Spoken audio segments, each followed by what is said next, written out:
News 18 এই বিশেষ পদক্ষেপ কি ক'ব?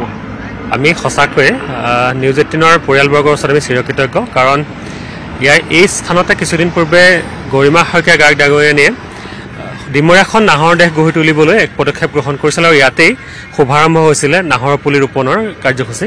আৰু আজি তাক এক নতুন গতি দিবলৈ জুবিনদাৰ জন্মদিনটোত নিউজ 18 পৰিয়াল এই স্থানত উপস্থিত হৈছে। গতিকে আমি সকলো পৰিয়ালবৰ্গৰ সকলো বিষয়বাকে ধন্যবাদ জ্ঞাপন কৰিছোঁ। পৰাগমণি আদিত্য দাক আমি ধন্যবাদ জ্ঞাপন কৰিছোঁ। আৰু জুবিনদাই কৈছিল নাহৰ চিঞৰি থাকিলে নহ'ব, নাহৰ লগাব লাগিব। যিহেতু য'ত নাহৰ থাকে তাত জুবিন গাৰ্গ থাকে বুলি জুবিনদাই নিজে কৈ গৈছিল। গতিকে জুবিনদাৰ অন্যতম প্ৰিয় ঠাই আছিল সোণাপুৰ, আৰু সঁচাকৈ সেই সোণাপুৰতে জুবিনদাৰ শেষকৃত হ'ল। এতিয়া চিৰকালৰ বাবে সোণাপুৰত জুবিনদা থাকিব। গতিকে সমগ্ৰ ডিমৰীয়াখন, সমগ্ৰ সোণাপুৰখন নাহৰ দেশ গঢ়ি তুলিবলৈ আমি সকলোৱে পদক্ষেপ গ্ৰহণ কৰিছোঁ। আৰু এই পদক্ষেপত নিউজ 18 পৰিয়াল সঁচাকৈ আমাৰ ওচৰত আজি থিয় হোৱাৰ বাবে আমি সঁচাকৈ সদায় চিৰকৃতজ্ঞ হৈ ৰ'ম।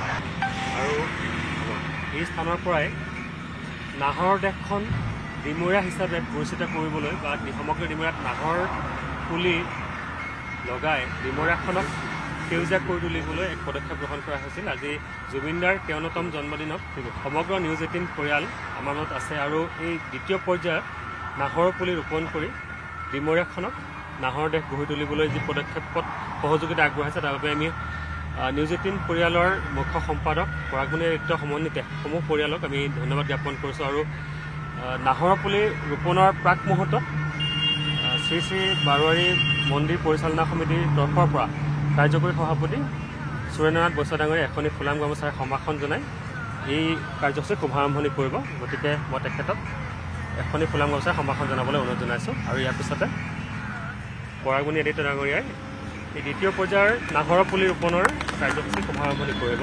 গতিকে মই পৰাগমণি আদিত্য ডাঙৰীয়াক পুলি ৰোপণ কৰিবলৈ অনুৰোধ জনাইছোঁ। হয়, জয়ন্ত, নিশ্চয়কৈ নিউজ 18 অসম নৰ্থ ইষ্টৰ পৰিয়ালৰ বিশেষ পদক্ষেপ এই মুহূৰ্তত ইয়াৰ পোনপটীয়া সম্প্ৰচাৰত দেখুৱাইছোঁ। নিউজ 18 পৰিয়ালৰ মুখ্য সম্পাদক পৰাগমণি আদিত্য ডাঙৰীয়া আচলতে তেওঁ বৃক্ষৰোপণ কাৰ্যসূচী আগবঢ়াইছে। আৰু ক'ব লাগিব য'ত নাহৰ থাকে ত'ত জুবিন থাকে। আৰু এই বিশেষ পদক্ষেপ নিউজ 18 পৰিয়ালৰ সোণাপুৰৰ জুবিন ক্ষেত্ৰৰ পৰা কেইকিলোমিটাৰমান ব্যৱধানত আচলতে এই কাৰ্যসূচী লোৱা হৈছে। আৰু প্ৰাণৰ শিল্পীগৰাকীৰ জন্মদিনৰ লগত সংগতি ৰাখি এই বিশেষ কাৰ্যসূচী নিউজ 18 অসম নৰ্থ ইষ্টৰ। আৰু এনেদৰে আচলতে স্থানীয় ৰাইজৰ সহযোগত নিউজ 18 পৰিয়ালে ৰোপণ কৰিছে নাহৰৰ পুলি। আৰু নাহৰৰ দেশ যি গৰিমা শইকীয়া গাৰ্গে কৈ গৈছিলে তেওঁ নাহৰ বন হ'ব ডিমৰীয়া, আৰু সেই ডিমৰীয়াত নিউজ 18 পৰিয়ালেও লৈছে বিশেষ পদক্ষেপ আৰু এনেদৰে বৃক্ষ ৰোপণ কৰিছে, যি আচলতে নাহৰ পুলি ৰোপণ কৰিছে। কাৰণ য'ত নাহৰ থাকে ত'ত জুবিন থাকে। আৰু সেই আচলতে এই বিশেষ পদক্ষেপ আজি জন্মদিনৰ দিনটো নিশ্চয়কৈ আমি মুখ্য সম্পাদক পৰাগমণি আদিত্যৰ ওচৰলৈ পুনৰবাৰ যাম আৰু তেওঁৰ সৈতে কথা পাতিম। নিশ্চয়কৈ পৰাগমণি আদিত্যৰ ওচৰলৈ পুনৰ আহিম, আমি তেখেতৰ সৈতে কথা পাতিম। সোণাপুৰত আজি নিউজ 18 পৰিয়ালে বিশেষ কাৰ্যসূচী ৰূপায়ণ কৰি নাহৰ ৰুলে জন্মদিনৰ দিনটো এনেদৰে পালন কৰিছে। হয়, আমি অসমত প্ৰকৃতি, বৃক্ষৰোপণ, গছ আমাৰ অতি প্ৰিয়। আচলতে আমি গছক পূজা কৰা, গছক সন্মান জনোৱা জাতি। বৃক্ষ আমাৰ কাৰণে ভগৱান দেৱতাৰ সদৃশ। আৰু জুবিনেও নাহৰ ৰোৱাৰ কথা কৈছে। ডিমৰীয়াবাসীৰ বুকুৰ আপোন হৈ জুবিন থাকিল। চিৰকাললৈ জুবিনক ডিমৰীয়াবাসীয়ে নিজৰ সন্তানৰ দৰে মৰম চেনেহ কৰি জীয়াই ৰাখিব। আৰু জীয়াই কিমান মৰমেৰে ৰাখিব ইতিমধ্যে যোৱা 2 মাহত তাৰ উমান অসমবাসীয়ে পাইছে। পুৱা মই কেইবাদিনো 4মান বজাত 4:30মান বজাত পাৰ হৈ গৈছোঁ। মই তেতিয়াই দেখিছোঁ পৰিষ্কাৰ কৰিবলৈ মানুহ আহে, আন্ধাৰ পোহৰৰ মাজে মাজে মানুহ আহে। নিশা 12 বজা 1 বজাতো মই আহি কেতিয়াবা গাড়ীখন ৰখাই সোমাই গৈছোঁ। তেতিয়াও মই দেখিছোঁ ইয়াৰ স্থানীয় লোকে বিভিন্ন ইয়াৰ যি স্বেচ্ছামূলক কাৰ্যকলাপৰ সৈতে সহযোগ কৰি আছে। অহৰ্নিশে জুবিনক নিজৰ মানুহ কৰি ৰাখিছে। বিভিন্ন ঠাইৰ পৰা অহা যিসকল গুণাগ্ৰাহী জুবিনৰ, তেখেতসকলৰো যাতে অসুবিধা নহয়, নিয়াৰিকৈ যাতে চলি থাকে, সুচাৰুৰূপে যাতে শ্ৰদ্ধাত নিবেদন কৰিব পাৰে, তাৰ বাবে সকলোৱে নিজৰ এক পৰিয়ালৰ সদস্যৰ বিয়োগত যিমানখিনি শোক প্ৰকাশ কৰে, যেনেদৰে স্মৃতি সজীৱ কৰে, তেনেকৈ কৰি ৰাখিছে। আৰু মই আশা কৰিছোঁ তেওঁৰ সৃষ্টি আৰু শিল্প আমাৰ মাজত চিৰকাল এনেদৰেই বৈ থাকিব। নিশ্চয়কৈ আমি পুনৰ অন্য এটা পুলি নিউজ 18 পৰিয়ালে ৰুব আৰু সেই দৃশ্য আমি দেখুৱাইছোঁ। জুবিন ক্ষেত্ৰৰ সমীপৰ যি দুৰ্গা মন্দিৰ আছে এই দুৰ্গা মন্দিৰ প্ৰাংগণত গৰিমা শইকীয়া গাৰ্গে আচলতে প্ৰথম আৰম্ভ কৰিছিল। তাৰ পাছত আজি জন্মদিনৰ দিনটোত নিউজ 18 পৰিয়ালে এনেদৰে নাহৰৰ পুলি ৰোপণ কৰি প্ৰাণৰ শিল্পীগৰাকীৰ জন্মদিন উদযাপন কৰিছে। আমি পোনপটীয়া দৃশ্য দেখুৱাই আছোঁ সোণাপুৰ দুৰ্গা মন্দিৰৰ প্ৰাংগণৰ সমীপৰ পৰা আচলতে, আৰু যি জুবিন ক্ষেত্ৰৰ পৰা কেই কিলোমিটাৰমান ব্যৱধানত এই স্থান, আৰু এয়া দেখুৱাইছোঁ পোনপটীয়া সম্প্ৰচাৰত। নিউজ 18 পৰিয়ালে স্থানীয় ৰাইজৰ সহযোগত ৰোপণ কৰিছে নাহৰ পুলি, কাৰণ য'ত নাহৰ থাকে ত'ত জুবিন থাকে। প্ৰাণৰ শিল্পীগৰাকী কৈ গৈছিলে নাহৰ চিঞৰি থাকিলে নহ'ব, নাহৰ ৰুব লাগিব, কাৰণ য'ত নাহৰ থাকে তাত জুবিন থাকে। আৰু প্ৰাণৰ শিল্পীগৰাকী এনেদৰে কৈছিল। আৰু নিউজ 18 অসম নৰ্থ ইষ্টৰ বিশেষ পদক্ষেপ আজিৰ দিনটোত দেখা গ'ল। সোণাপুৰত এনেদৰে নাহৰ পুলি ৰোপণ কৰিছে। আৰু স্থানীয় যি লোক আছে আমি তেওঁলোকৰ সৈতে কথা পাতিম। কি ক'ব নিউজ 18 অসম নৰ্থ ইষ্টৰ এই বিশেষ পদক্ষেপ আজিৰ দিনটোত নাহৰৰ পুলি, প্ৰাণৰ শিল্পীগৰাকীৰ জন্মদিনৰ দিনটোত নাহৰৰ পুলি ৰোপণ কৰিছে? নাহৰৰ পুলি ৰোপণ কাৰ্যসূচী সঁচাকৈ শলাগিবলগীয়া, কাৰণ নিউজ 18 পৰিয়ালে যি স্থানত আহি আজি উপস্থিত হৈছে সেই স্থানতেই কিছুদিন পূৰ্বে আমাৰ স্বনামধন্য শিল্পী জুবিন গাৰ্গ ডাঙৰীয়া সহধৰ্মিনী গৰিমা শইকীয়া গাৰ্গ ডাঙৰীয়ানীয়ে আহি নাহৰৰ পুলি ৰোপণৰ কাৰ্যসূচী শুভাৰম্ভণি কৰিছিল। আৰু এই স্থানতেই প্ৰথম নাহৰৰ দেশ হ'ব ডিমৰীয়া এই কাৰ্যসূচীৰ শুভাৰম্ভণি হৈছিলে। গতিকে ভৱিষ্যতে সমগ্ৰ ডিমৰীয়াখন আমি নাহৰৰ দেশ গঢ়ি তুলিবলৈ এক পৰিকল্পনা হাতত লৈছোঁ। প্ৰায় 10,000 নাহৰৰ পুলি 9 মাইলৰ পৰা টোপাজললৈকে এই সমগ্ৰ এলেকাত মানে ৰাষ্ট্ৰীয় ঘাইপথৰ দুয়োকাষে নাহৰৰ পুলি ৰোপণ কৰা হ'ব।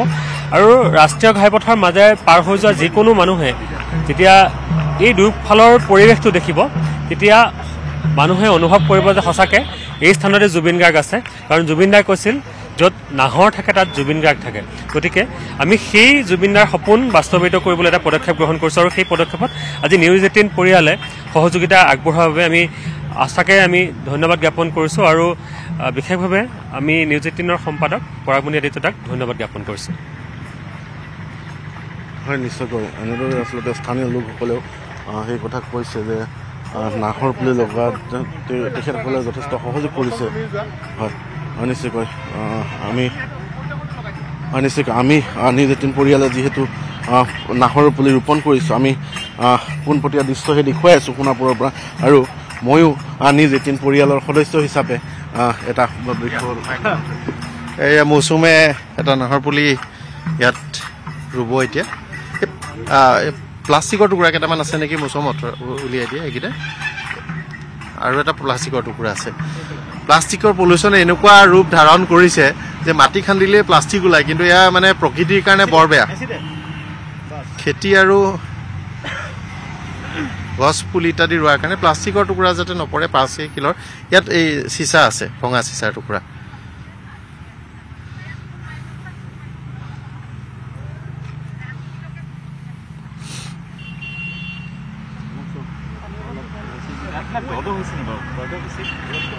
অকণমান দ কৰা হৈছে কি কাৰণে, এতিয়া জীপ কমি যাব।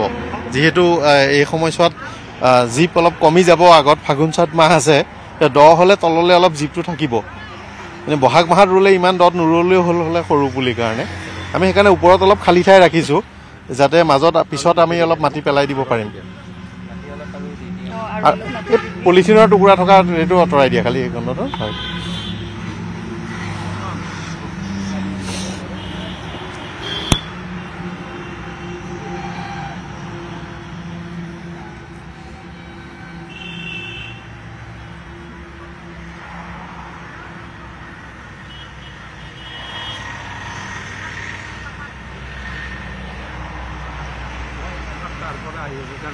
হয়,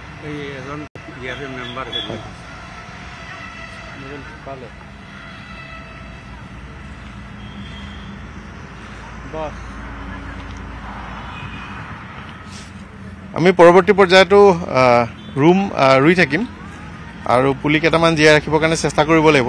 আমাৰ যিসকল লোক এইফালে আহি যায় পুলিকেইটা মাজে মাজে চাই পানী অলপ দি যাব লাগিব। বটলটোতে এবটল পানী হ'লেও মৌচুমলৈ মই মাইক্ৰফোনটো আগবঢ়াই দিছোঁ।